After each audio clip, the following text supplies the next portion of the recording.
I was really the one who was like, oh, nothing to see here, or don't mind me, like, don't mind me in how I walk, don't mind me in my body, like, I can still do the work and don't worry. And not that it was demanded by my employers or my colleagues, but it was just something that I had assumed that was needed.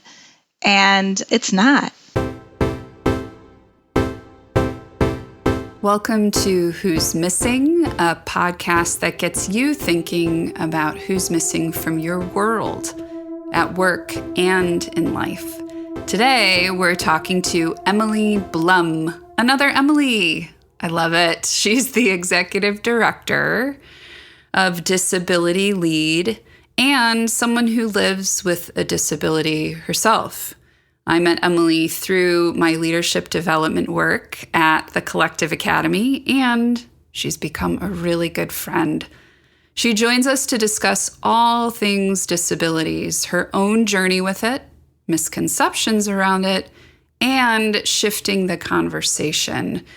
You may be surprised to learn that 1 in 5 people have a disability, and many of them are invisible. If that's not you, it's likely someone you know. So here we are. We're going to talk to Emily, who is all of these things and just such a bright light and an absolute joy to be in conversation with. When I think of Emily, the word that comes to mind is love, one of my favorite words. I'm Emily Drake, and this is Who's Missing.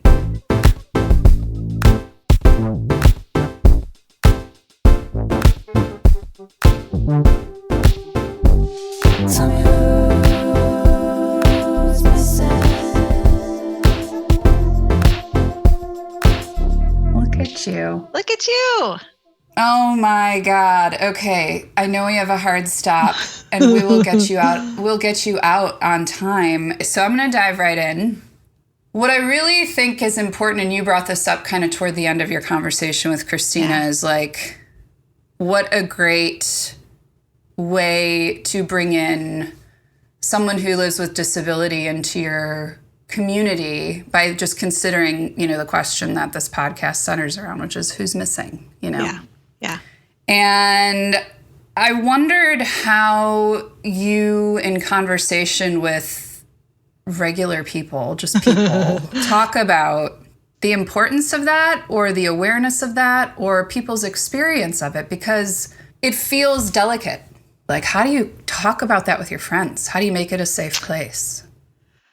I think it starts with the self, right? So I am pretty open with my own experience and my own journey. It's very personal to me. I don't talk about my dystonia or my disability as an experience that's universal. But I know that just out of experience, I know that in talking about it, it does open doors for others to share things about themselves. And I think, I think people, there's nothing that people want more than to be able to talk about themselves and to talk about themselves in a way that makes them feel seen and complete and whole. And oftentimes our health journeys or our disabilities or whatever you want to call it are understood or seen as, annoying things or not something that really there's shame in it. I think. And that comes from a society, that comes from parents, that comes from individuals, that just comes from a lot of things. And so how do you actually shift the conversation just to make it natural? Because it is, right? Because we all have something. Our bodies are not perfect. And if we can just have an opportunity to be honest about that, I think it's really life-changing. Yeah. It's like when in a relationship, it's like someone has to say I love you first, right? Right. Like be the person who's this is part of me. I've been in this training about self-compassion for therapists to be better practitioners. And it comes to mind what you have alluded to before, that there's nothing to be fixed here. And so I think about the Western and Eastern models of medicine. I was just at acupuncture yesterday, and she was the only, yeah, me too. It's so great. Yeah. Like the only thing to fix is like the absence of flow. Like that's the only, I brought this up in the first season with a guest too. So how do you for yourself talk about, there's nothing here to be fixed. This is something to be lived with, and like even the joy of living with disability being a part of you. Oh, that's a lifelong journey, and I think, for me, I have the gift of now working with so many people with so many different kinds of disabilities that I have at work very different kinds of conversations than I've ever had before, where my colleagues and I openly discuss all the things related to disability, right? Culture, community, but also like, hey, I'm going to have surgery and I need different kinds of pillows, right? So it becomes, it's really amazing. And I can't express to you like what a gift it is to be able to be in an environment like that and to foster a culture like that. Like, it's just incredibly wonderful. And I'm so privileged to be able to do that. But, I've always worked in places that have been accommodating and lovely. But I think I was really the one who was like, oh, nothing to see here, or don't mind me in how I walk, don't mind me in my body, like I can still do the work and don't worry. And not that it was demanded by my employers or my colleagues, but it was just something that I had assumed that was needed. And it's not. Mm-hmm.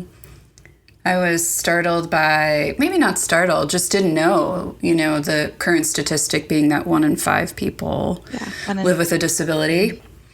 So chances are, like, who's missing? I mean, maybe no one's missing. Like, maybe someone around you is actually... Oh, 100%. 100%. 100%. Yeah. Like, and that's the thing is I think we all have an idea of what a disabled person is, right? Mm-hmm. That person is oftentimes in a wheelchair. Oftentimes they're white. Maybe they're men. Maybe they're women. Like, the reality is that most disabilities are unseen. They are invisible.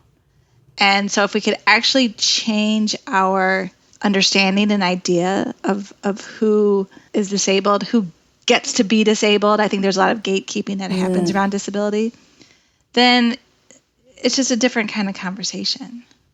Yeah. Right? We're talking about ourselves and our neighbors and our mothers and our fathers and our sisters and our brother, and our children. Like, it becomes much more personal than it does abstract. Yeah. What is your... I'm not asking you for like Merriam-Webster here. I'm really sort of asking for your, just your like emotional response to like, what does it mean to have a disability? But It's broad, right? It's broad. And it's intentionally broad because our mothers and fathers who wrote the Americans with Disabilities Act wanted to make sure that a lot of people were protected.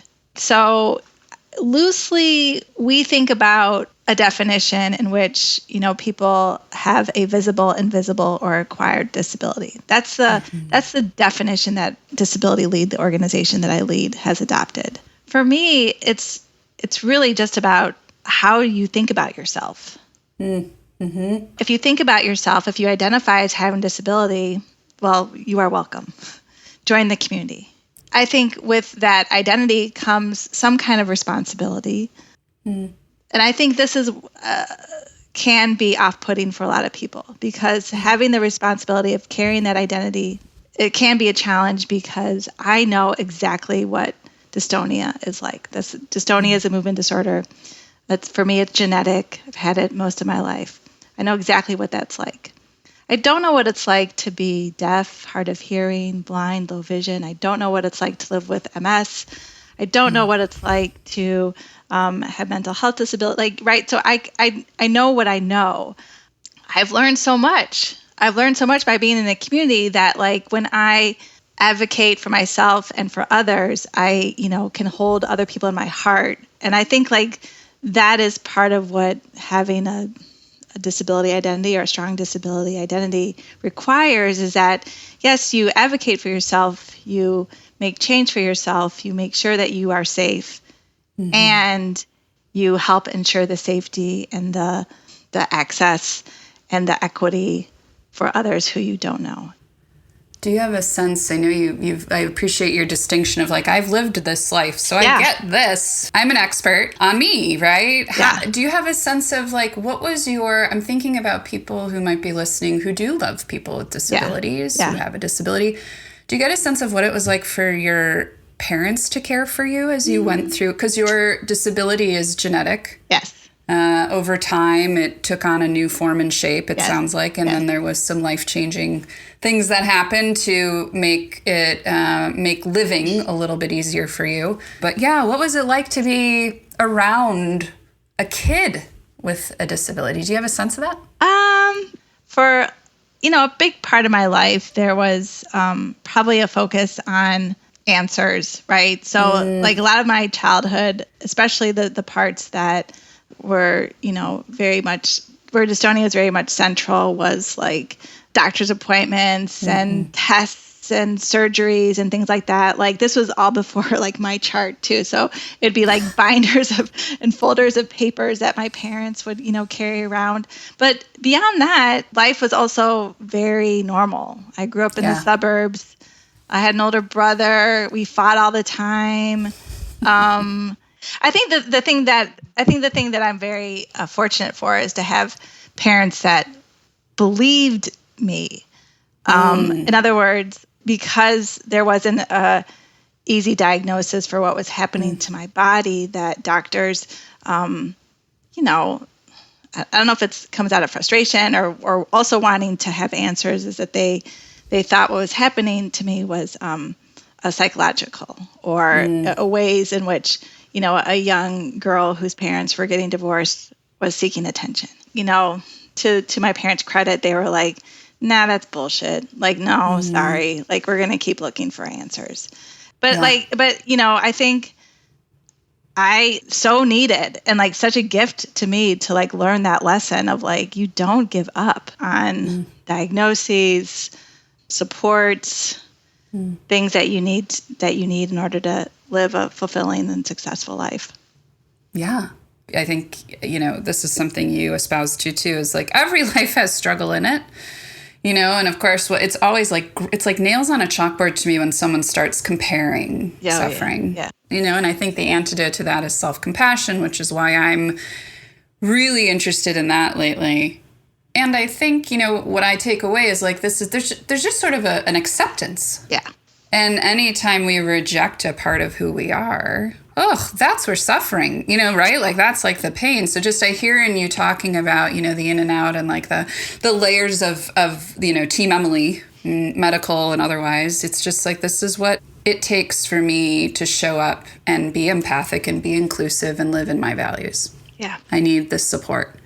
I would add on that that it does require unbelievable confidence in oneself and one's body and one's needs. Yes. Because the medical system in particular is just set up to undermine that, especially if you have a disability.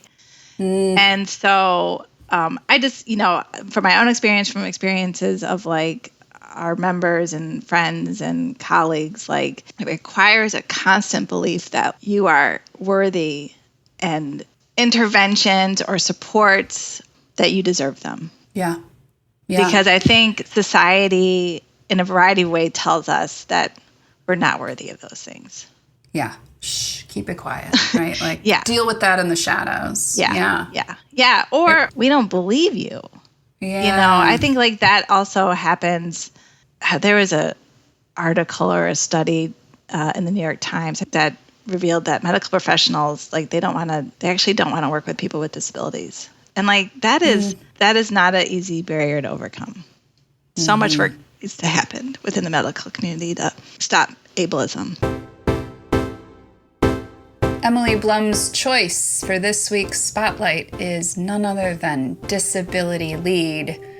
It's a network of people with disabilities who use their power to create an equitable and inclusive society.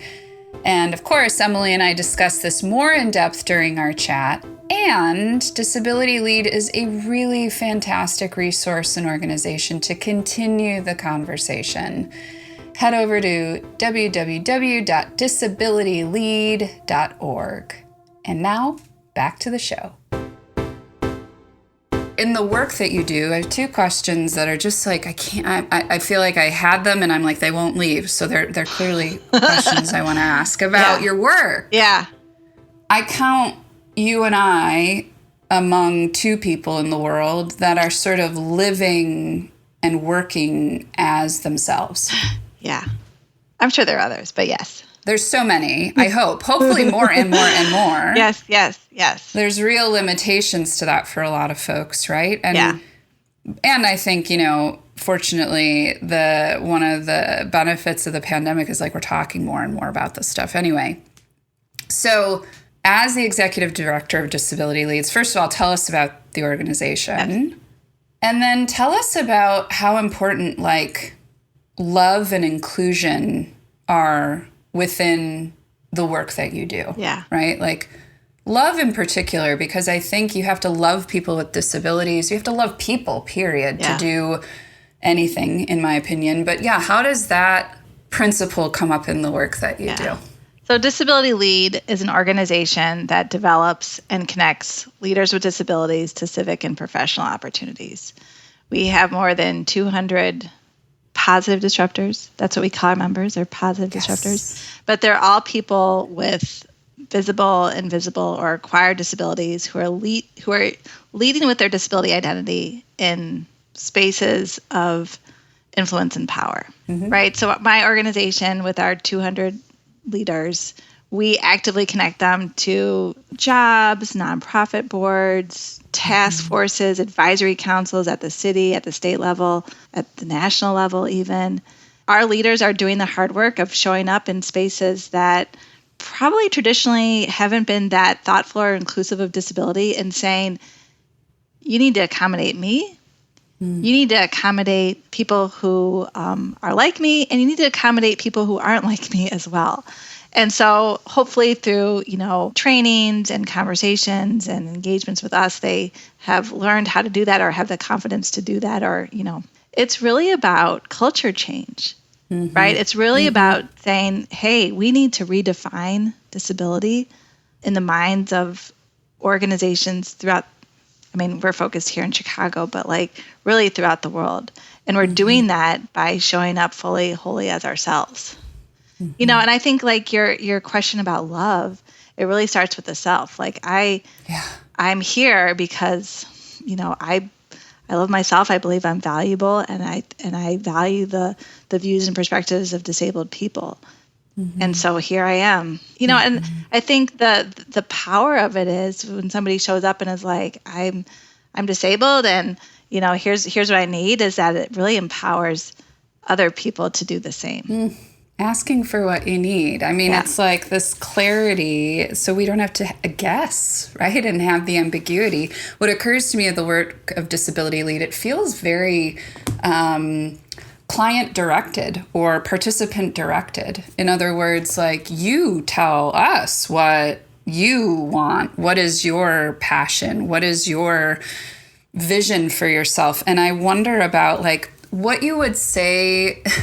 I get this affect a lot when I'm facilitating of this is a lot of work. Why do we have to accommodate everybody, And I think there is, right, a very real tension between okay, you're part of a team, fit in, and you are who you are, you need what you need, we're going to help you. Right? How do you see those two? How do you see Disability Lead maybe educating about what that dance is like? Yeah. I think that happens every day with our leaders. And, on the one hand, we hope that they lead in spaces in which they can actually be valued and not tokenized and things like that. On the other hand, they're also blazing trails, and there's a lot of good and bad that come with that. I think that's really hard. And, I think it takes perseverance. Basic level of our members, which isn't that basic at all, is saying, I'm a person with a disability and I'm a leader, right? Even that is just a huge It shouldn't be. But I think that really challenges ideas of who gets to lead. Let's talk about representation for a minute, because I was just, today happens to be, this won't come out until the spring, but today happens to be February 1st, Black History Month, and also National Day of Girl and Women in Sports, which is kind of crazy and great and great. And, my partner's daughter's name is Scout. And I was looking up, are there any athletes named Scout? And there is. Her name's Scout Bassett. She's a Paralympian. She lost her leg in a fire in an orphanage in China. I hope I'm getting this all right. Christina will edit it out if I don't.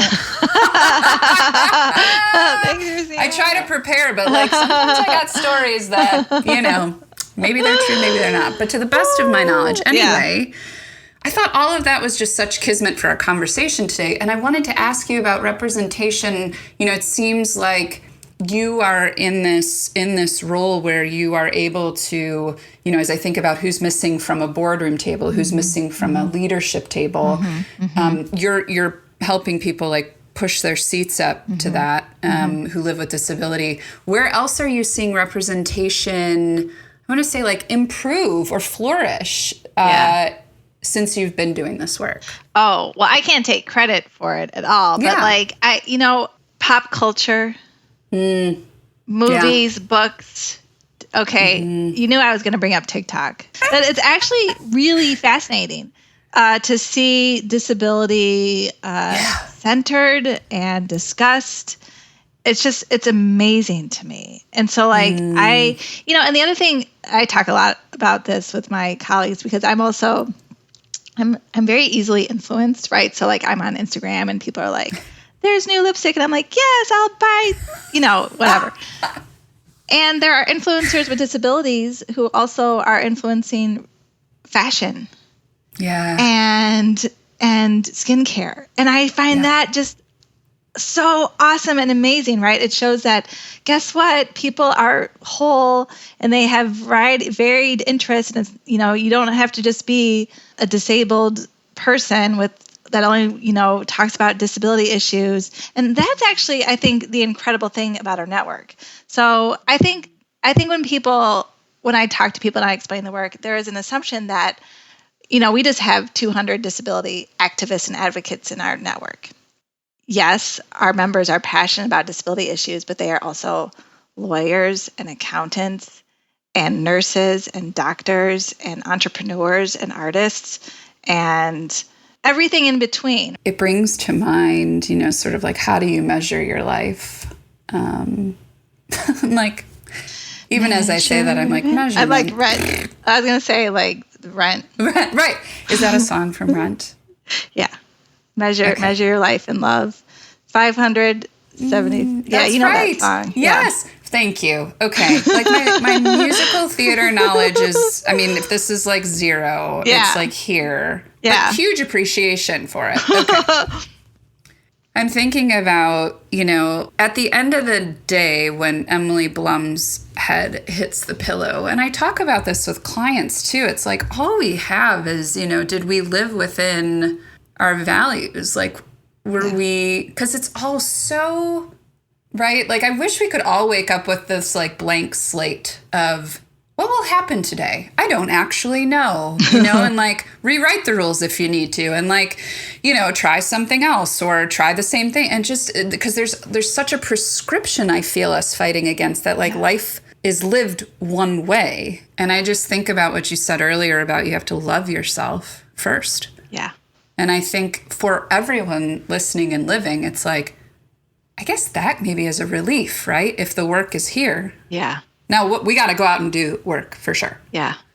But how, I don't know if you can distill this at all. You don't have to, but just do you have a sense of how to do that? Love yourself? I'm reminded of work I've done with an executive coach. Her name's Nancy Harris. And she talked about, and this is nothing revelatory, but it was revelatory for me. And that is, we hold a set of stories about ourselves, our lives, our work, our management styles, who we are, like, right? Like we all operate within a sense of stories of ourselves. And some of the stories are rooted in truth. A lot of those stories are rooted in who knows what. Bullshit. Yeah, they're rooted in bullshit. And the ability to be able to identify what stories are true and what stories are total BS is really hard work.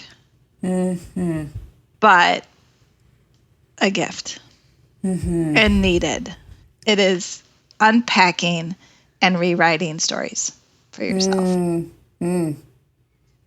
Thank you for that. Emily, anything we didn't get to, any experience you want to lift up before we say goodbye? No, I think we covered it all. I know, it's been a lot of fun. All right, sister, dinner soon. Yeah, I love that. Alfie definitely wants to hang out with you. He was so bad. He was really bad. He was a baby. He's a baby. Yeah. So you can't really say he's bad. He's just a baby. Yeah, he was a baby when you came over that one time. I love that dog. But he's a good boy now. Okay. Mostly. I'll come over and see him. Yeah. Yeah, I love that. All right, friend. All right. Good to see you. Great to see you. As always, thank you so much for listening to Who's Missing. If you like this podcast, please subscribe and leave us a review. It only takes a few seconds and truly makes a huge difference. And if you want to hear from us more than just once a week, you can follow us on Instagram or check out our website where you can subscribe to our newsletter, read about our guests, check out a bunch of awesome resources, or send us a message if you have questions or comments. Feedback is welcome. Sounds great, right? Yeah, join us. What are you waiting for? Visit us at www.who'smissingpodcast.com or on IG at Who's Missing Podcast. Talk to you soon.